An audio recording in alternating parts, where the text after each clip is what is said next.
Something hurt every time. I used to come home from coffee shop work sessions with my neck sore and my shoulders tight. Every time. And I'd think, this is just what working from a laptop feels like outside the house. It took me about 2 years, a handful of failed gear experiments, and a 3D printer to figure out that it doesn't have to be. This is everything I carry in a single backpack to work comfortably from any coffee shop, any table, anywhere. And I want to walk through each piece because every single one is here for a specific reason. Something hurt without it. But before I get to the keyboard and the trackball and all the fun stuff, I need to start with the piece nobody ever talks about in setup videos. It starts with your shoulders. The first piece of ergonomic gear in my mobile kit isn't a keyboard or a screen riser, it's this bag. I used to carry a Tombin Synapse 25, which I actually have right here. Nice, bit dusty. I still use the Tombin laptop sleeve and the organizer pouch from it because they're excellent. But the straps on that bag would fatigue my shoulders within about 20 minutes of walking. I'm a wider than average guy and a lot of bag straps just don't sit right on me. They cut in at awkward angles across my upper back, and by the time I sat down to work, I'd already feel tight and tired, which is a strange way to start a work session. The bag I switched to is the Choyen Tactical CT10 version 2.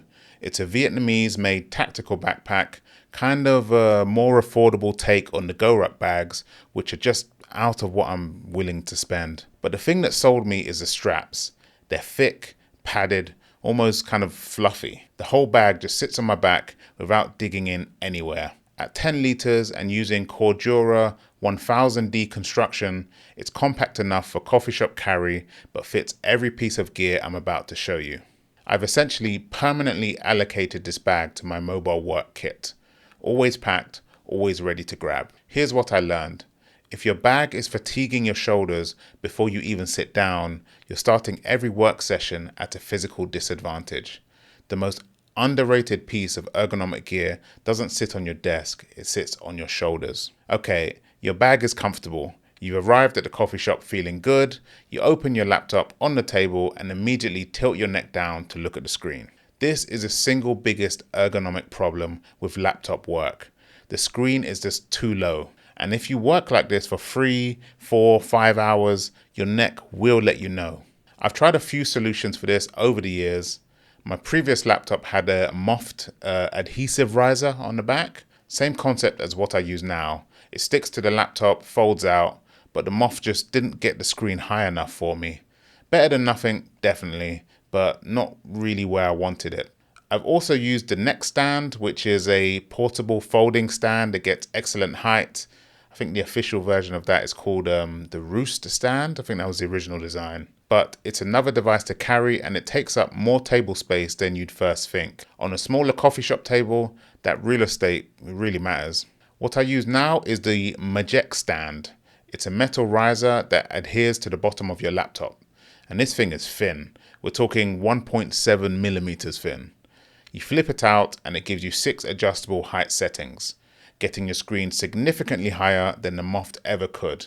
When it's folded flat, the Majextand comes with these replacement foot stickers that sit over your regular laptop feet, so you actually get a little extra lift and grip when the riser isn't deployed.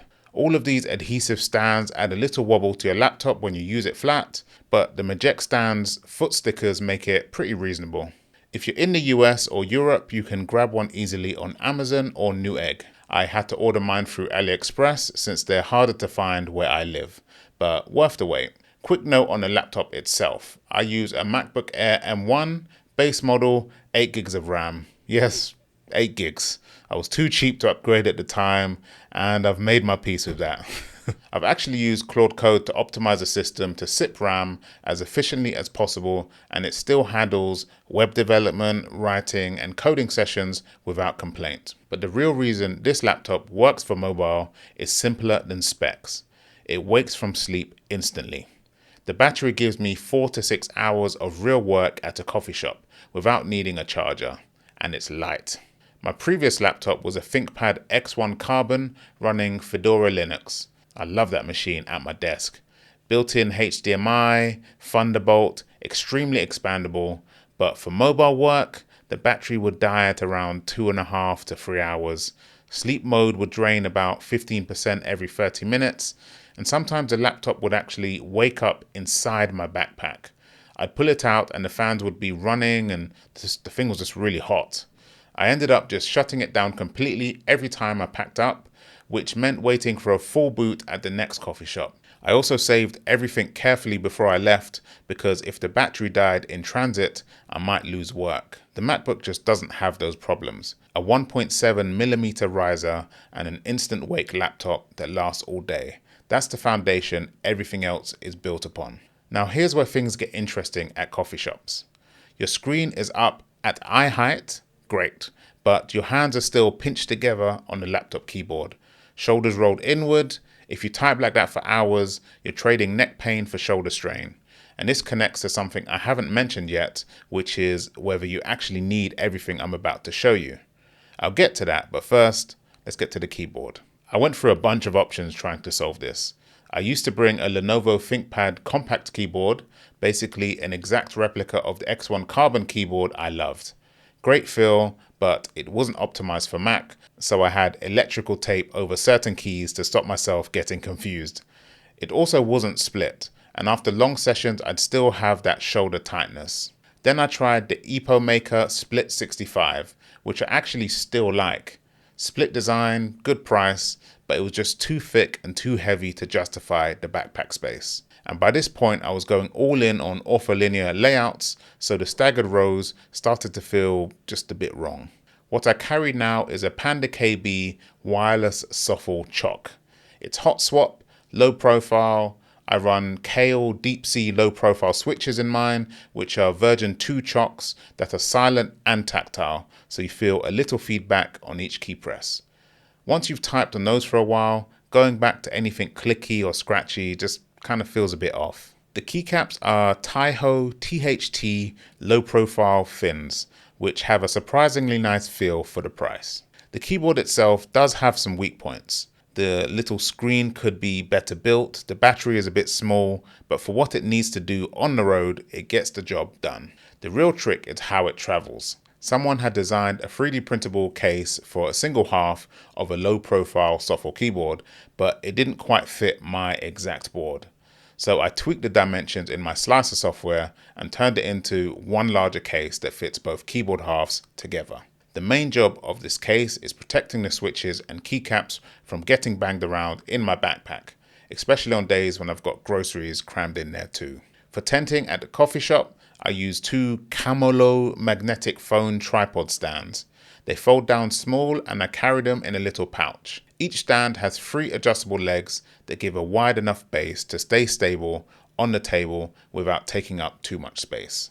Stick the keyboard halves on with the adhesive magnetic rings, dial in the tenting angle, and you've got a full split ortholinear keyboard setup deployed at a coffee shop table. A wireless split keyboard packed in a custom case you tweaked yourself that deploys on magnetic stands and travels in your backpack like a paperback book. You don't have to give up your preferred layout, your silent switches, or your shoulder width just because you left the house.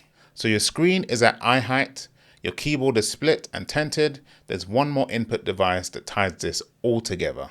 A regular mouse at a coffee shop is a real hassle. You need room to move it around and you need a smooth surface for consistent tracking. Coffee shop tables aren't always big and they aren't always smooth.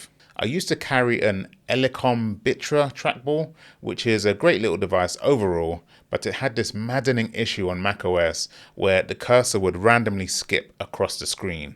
I spent time trying to diagnose it, different settings, different software fixes. Eventually I just got too frustrated and I switched. The Logitech Ergo M575 was my first thumb trackball, and honestly the switch was easier than I expected. It's accurate, the battery lasts what feels like forever on a single AA battery, and it just works.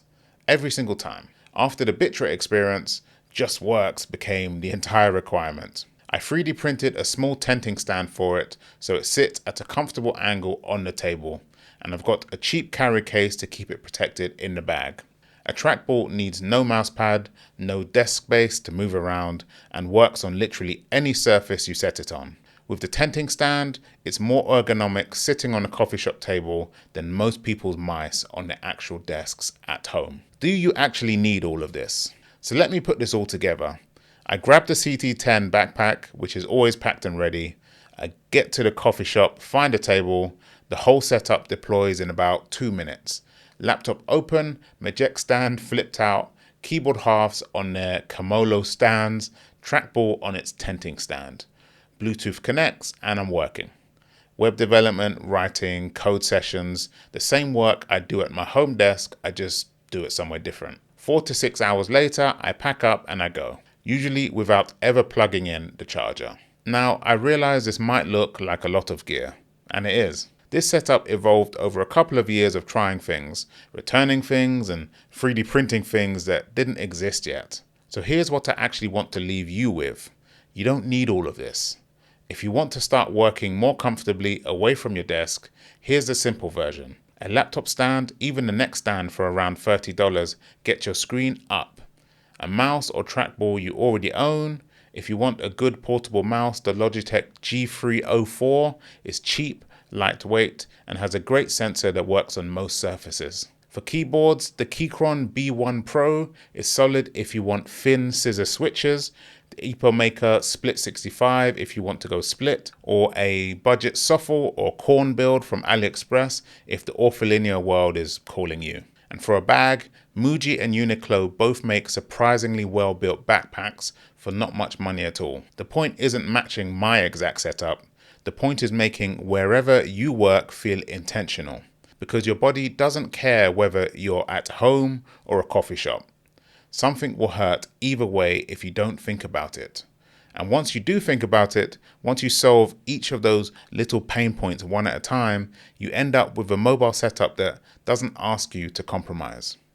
That's what stopped hurting. Speaking of intentional tools, over at InputZen, we are building something called the Build Box. It's a macro pad designed to help you complete creative work faster. If portable, deliberate tools are your thing, there's a link in the description with everything we've got on it so far. If you're into ergonomic setups, split keyboards, or just optimizing how you work, there's more coming.